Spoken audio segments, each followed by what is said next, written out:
It always protects, always trusts, always hopes, always perseveres. It is blind. It conquers all. It is a many splendid thing. We are, of course, talking about love. But love itself is a much grander thing than Cupid and his arrow or pop stars with their guitars.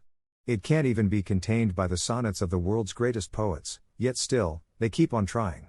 Love can spring from the simplest act of kindness and grows with empathy and compassion. And it rests deep within you in ways you may not even realize. Sit for a minute and think about all the people you love. You will find that much of the love you give and receive is greater than the limitations of mere romantic love. After all, your love for your parents and grandparents is different from your love for your siblings or nieces and nephews. Equally, your love for family members is different from your love for your friends or even your pet. And while it's true that you can't choose your family and you can choose your friends, there is a deep connection between the different relationships you've chosen to commit to. They are examples of unconditional love and evidence of that deep reservoir of empathy and compassion which flows gently within you. You may not think what you offer your loved ones is all that special, but only you can love in the way that you do. You are unique, a one of a kind, and that makes the love you have to give as rare as a snowflake in a desert or a grain of sand on a mountaintop.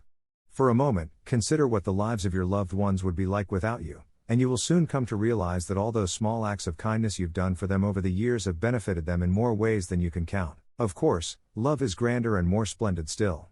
It's through works of art like John Lennon's Imagine, with its call to brotherly love, and films like Casablanca and Brief Encounter, which speak to us of the sacrifices we make in the name of love, which reveal a uniquely human truth. Love ennobles us. It calls us to act, not for our own sake, but for something greater than ourselves. And yet love also has a dark side too. Aphrodite, the renowned goddess of love, was born from a violent act of one god upon another. And the poets and musicians seem to agree that love which rises from jealousy or fear is not love at all. There is no trust in a relationship where there is jealousy, and you will not find love in a romantic relationship you endure because you feel that it is all you deserve, or you fear you will not find anyone better. You can and you will. Be not afraid of demonstrating your love. That probably sounds like something from a sermon or a line from some obscure piece of scripture. But the truth is there is power in the simple act of a hug or a kiss.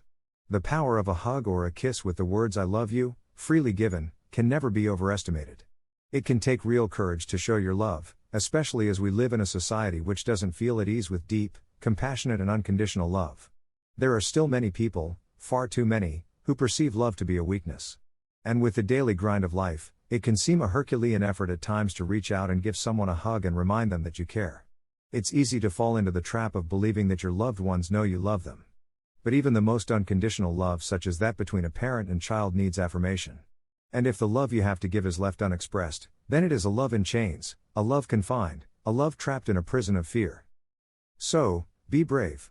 Love openly, love passionately and love unconditionally.